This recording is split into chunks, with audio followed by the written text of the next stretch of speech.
Hi, I'm Nancy O'Neill. Today on Suncoast FYI, we talk to Alyson Zildjia from Temple Sinai, head coach Laura Corbett-Brown, and athlete Katie Beiler from the Sarasota Scullers, and executive director John McCarthy of historic Spanish Point. All next on Suncoast FYI.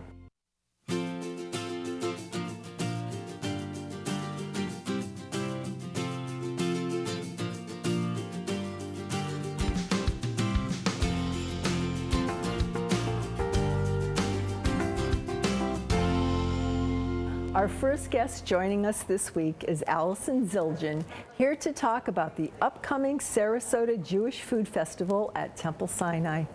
Welcome to the program. Thank you. Thanks for having me. Nice to meet you. So first of all, we're going to get to the food, but first of all, tell us a little bit about the festival and where it's being held. Okay, well, this is our 10th annual Jewish Food Festival held at Temple Sinai. It's January 28th, that's a Sunday, from 9:30 a.m.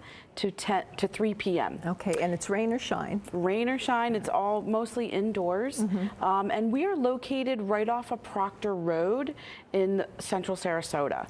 So, off of Lockwood Ridge, Proctor Road? Right, it's 4631 South Lockwood Ridge Road, but as many people know, Lockwood Ridge doesn't go all the way through, so Correct. You must enter off of Proctor Road. Good, good. So good just keep that in mind. Good to mention, okay. So the food festival, obviously, what are some of the other goals of the food festival besides this beautiful Well, food? this year is, like I said, our 10th anniversary of doing the Jewish Food Festival, but it's also the 70th anniversary of celebrating Israel. That's so awesome. It's the anniversary of Israel. So in conjunction with this Sarasota Jewish Federation, they've also partnered with us. They're a sponsor of the Jewish Food Festival. So it's a celebration of Jewish culture, of life, of community, and that's really the goal of the Jewish Food Festival. Obviously, it's to eat really good Jewish food, but it's also a community-based event. So everyone that cooks, are they volunteers? Yes, we have over 200 volunteers actually the day of the event, and then each thing that we make, we have a group of volunteers that come into the kitchen. That's part of what I do, is I oversee them. A lot of the recipes that we use are traditional recipes passed down from generation to generation. So we have all the ladies coming in and rolling the stuffed cabbage, the potato knishes, blintzes. So it's really a wonderful event for our temple community to come together. Absolutely. And you know, it's just one of those things where people come and they want to cook and they want to contribute. And it gives you that sense of community when you bring it all together. Cooking in the kitchen is a wonderful thing. So let's jump into some of these delicious dishes that you brought with you. Okay, so these are knishes. A lot of these recipes are actually Eastern European. We call it Ashkenazi Jews. They come from Poland and Russia. So they're very traditional. We have a stuffed cabbage, which is actually stuffed with beef. And it's a sweet. What else? Beef, and we have caramelized onions and rice. Very simple ingredients. So, and it's a sweet and sour, very traditional stuffed cabbage. So that's what you have there. These are our knishes. And what are in knishes? Knishes are based potato. So it's a white potato, again, with onions, parsley, very simple ingredients. And we also do a little twist on our knish with a sweet potato. So you have two choices this year. We have a regular white potato knish and a sweet potato knish. Now, and it's in a pastry. Okay, do you serve them with sour cream or any kind of No, condiments? that's just like straight straight like that. Okay. Some people actually out of New York might think they use mustard, but we are just straight. They're so delicious. Okay. And then over here we have our cheese blintzes, and those do usually come with a side of well, this is like a mixed berry compote and some sour cream. Again, very traditional. Sometimes they can be fruit filled. We're just doing our cheese blintzes with the sour cream and the fruit. Now, what is the cost associated with the event? Well, it's free to come to our event, but definitely bring some money for tickets. Okay. So we have food. You'll come and you'll check in and you'll buy food tickets. And then each thing that we sell, we also are bringing in Carnegie Deli pastrami and corned beef, which is out of New York. So that's a very exciting attraction. People are coming to have that great pastrami and corned beef. So each thing that we provide has different prices. So, but you do buy tickets to go to each thing. And in addition, there's things, other things going on. There's events for the kids. Yep, we do have kids. Well, the Sheriff's Department is bringing dogs to adopt. Then we also have just children singing, and there's other kind of activities for them to get involved in. And then there's vendors too. We have some health fair vendors. We have jewelry, books. So it's a Jewish food festival, but it's sort of a fair that we offer a lot of different things. You can buy some books, you can buy jewelry. And you partner with the, also with the All Faith Food Bank. So we provide food for you to come and eat, and then we ask you also to give back to the community and bring some food, canned foods to donate to the All Faith Food Bank. And also we do have an art fair. So we have very talented people in the community that have donated artwork for you to also buy. So it is a fundraiser, but it's also definitely a wide variety of things to choose from. And you have a lot of wonderful sponsors. We do. We have the Jewish Federation of Sarasota Manatee. We have the Aviva. We have the Aravilla Memory Care Assisted Nursing Home, ABC Channel 7, SNN Channel 6, the Furniture Warehouse, Sarasota Ford.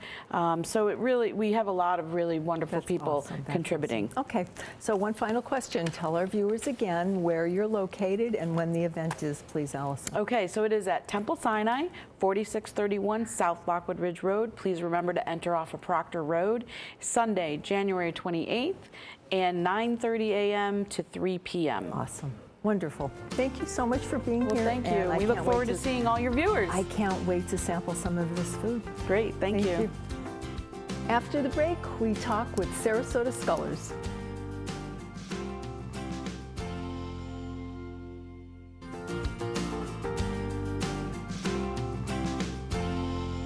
Joining us now from the Sarasota Scullers is head coach Laura Corbett-Brown and athlete Katie Beiler.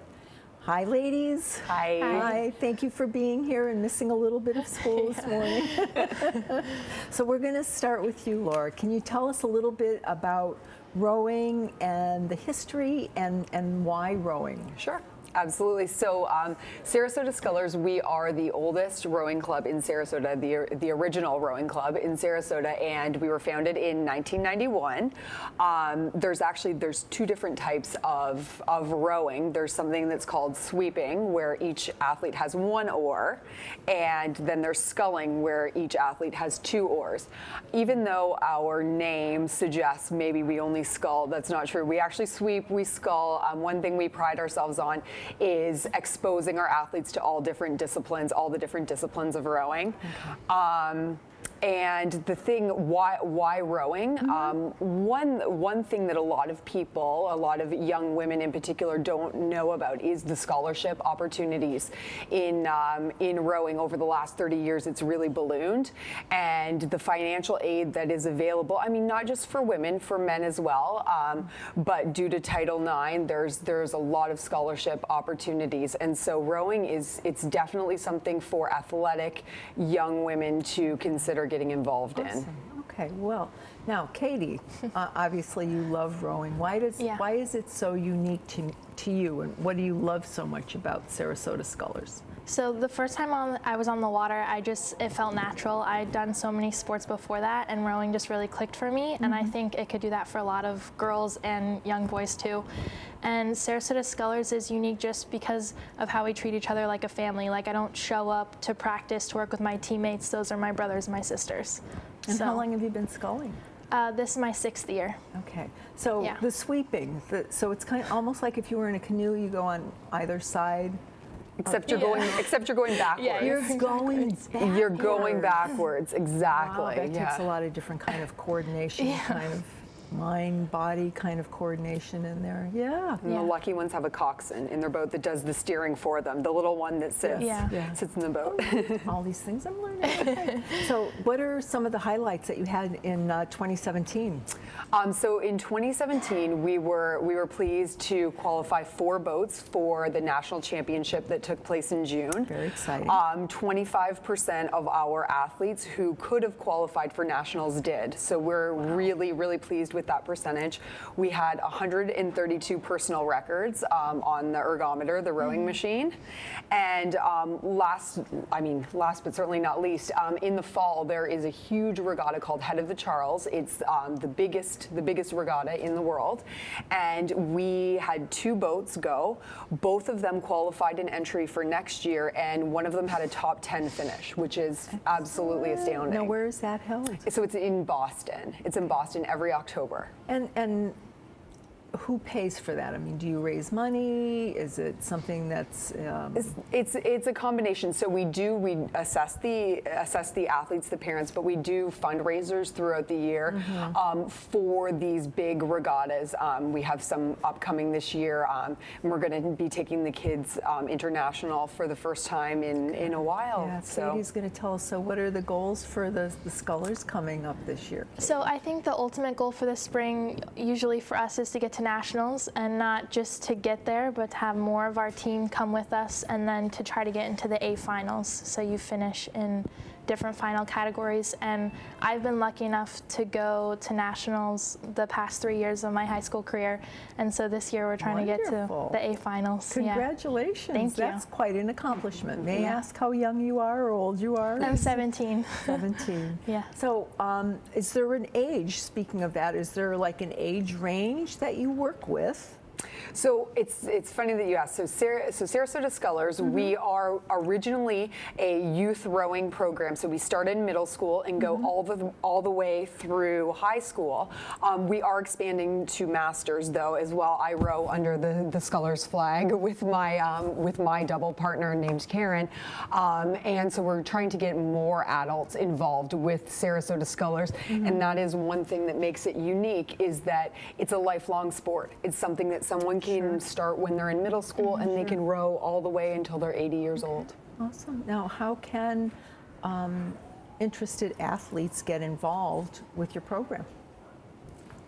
Definitely just by showing up. We've had plenty of kids on our team. Even now, they come in the middle of the year and they join right in with the family, and they just work hard, and that's all it takes. Well, that's it. I mean, if they didn't want to be there, right? You could figure that out. But it's so they can start anytime. And we do in February. Yes. We have a series of Learn to Row and Bring a Friend rows on Saturday mornings at the boatyard. So by all means, if somebody is interested, they can consult our office and our website for those upcoming dates. We have one this very coming Saturday. So yeah. Wonderful. And you also have summer programs? Yes. Do you? So if you summer camps, Learn to Row summer camps. Learn to Row summer camps. And how long are what's the length of those? So there's 3 2-week camps, but then, and in addition, so those are the Learn to Row camps for people who don't have experience. And then the more experienced athletes, we offer an intensive training camp, and we take them to U.S. Rowing Club Nationals, and we're going to be taking them to Canadian Henley this year. So we're excited about that. Well, I wish you all the best of luck and continued success with the Nationals. Going to? Great. And thank you so much. Yes, thank you. Coming up next on Suncoast FYI, we talk to John McCarthy from the historic Spanish Point, so please stay tuned.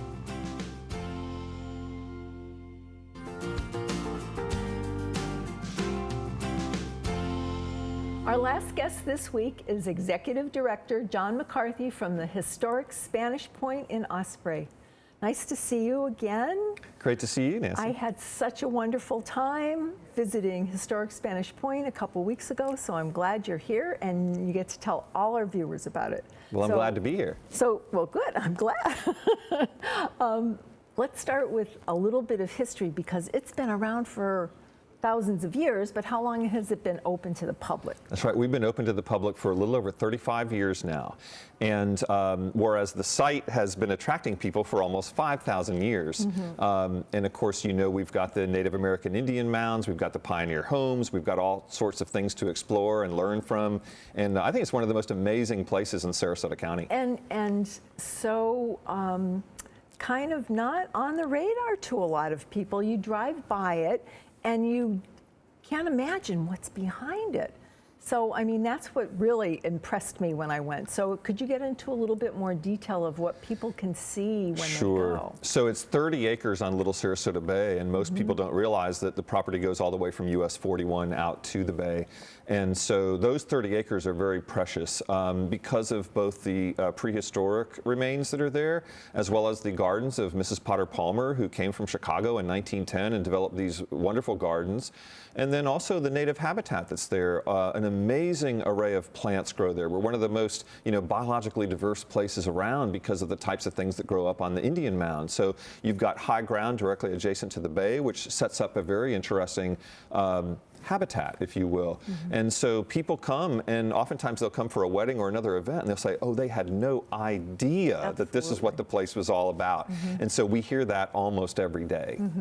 And you have, like you were saying, that the burial mounds and things, do you have guided tours, docents that take you around and show you where these are? Or do you have a map that people can follow? How does that all work? We have a map. People can go on their own. There's actually signage on the site as well, but we do have guided tours, different types of guided tours. So we have walking guided tours, we have tram tours, and we have our boat tours. So there's several different ways for folks to really explore and learn about Historic Spanish Point and really learn about the whole region. And you do. You can learn so much just from going into your area and spend a whole day there. It's really a day event. So plan on spending some time there.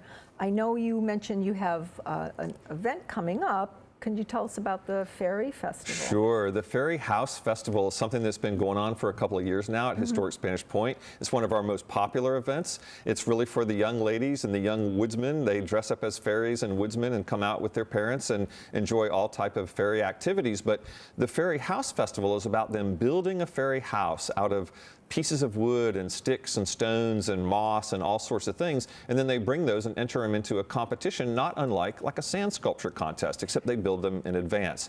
So then we'll award prizes, but we'll have all sorts of different ferry type things going on. And this year it's Saturday, March 3rd and Sunday, March 4th. And so we will welcome the community to go to our website and learn more about it, but definitely come out for Ferry House Festival this year. It's going to be awesome. Okay, and so they're going to build them off-site? Are they building miniatures? Is that what you're saying? Or they build them off-site before they come and enter them in the judging, but then also that day, for those people that didn't have a chance to do that, we'll have materials that they can start to build their own. We'll also have vendors with all sorts of ferry house products that they can acquire and ferry related items, and then we'll have food vendors, and we'll have some music, and it's just everything really focused around families being able to come out with their children and being in a very unique location for such an event. It is, absolutely. And other events, I mean, you have something going on all the time. Are there other events that you can tell us about? We're going to start a regular series of ghost tours. On every full moon of every month, we're going to offer a ghost tour. So our first one of the 2018 series is coming up on January 31st. It'll start at 7 p.m. We're going to be very respectful of the history and the heritage and the people of the site, but people are fascinated with the notion of a ghost tour. And of course, as you say, we've got much history there. So there's a lot of potential for folks to come out and learn and enjoy and be there in the evening where you typically aren't open in the evening. So the ghost tours offer that as well. Okay, and what time are those from? Well, that starts at 7 p.m. on January 31st, but we're adjusting the times for each month, given with when the sun sets. So in the summertime, they'll be later. So just if folks go to our website at historicspanishpoint.org, they can see the various dates and times. All right. Now, when we were there, you had some amazing volunteers who are just in love with what they do. So how could someone become a volunteer with you? Sure. If someone just wants to call us or come by and offer themselves, we have many different activities that volunteers are involved in, everything from landscape horticulture to docent for the tours to just building boats, captaining our tour boat, serving as first mate. There's a wide variety of volunteer roles. And so if people just reach out to us, we are a very volunteer-based organization. We have over 150 volunteers. They're the most awesome people in the world. Some of them have been there over 20 years. Some of them started like a week ago. But everybody works together, and they'll crisscross over in terms of activities. Some people will be given a guided tour one day, and they'll be pulling weeds the next. So you never know. And that's fun. A diverse job. You never get bored, and you're out in the this beautiful community area. I just love it. And you have to take a ride on the Magic. I'm just going to tell our viewers out there, they have this most amazing boat that was built by the volunteers. That's it's right. a replica. And so much to do out there. So go and spend the day, and we'll give our viewers the website, and I'll be back. Well, Nancy, we'd love for you to come back, and we'd love everyone to come who hasn't been there, because like you say, it's a hidden jewel. It is. Thank you. Thanks, John. Coming up after the break, find out what events will be taking place this weekend on the Suncoast. Coming up this Saturday on the Suncoast, the 11th annual Downtown Venice Craft Festival will take place from 10 a.m. to 5 p.m. both Saturday and Sunday on Miami Avenue West in downtown Venice. The Inglewood Seafood and Music Festival will be held at Pioneer Park both Saturday and Sunday from 10 a.m. to 6 p.m. And the 15th Annual Art Festival will also be held both Saturday and Sunday on St. Armand's Circle in Sarasota. If you would like to promote your community event on Suncoast FYI, we would love to hear from you. Just call us at 941-361-4639. To view previous episodes, go to snntv.com under Programming. I'm Nancy O'Neill, and we'll see you next Friday on Suncoast FYI.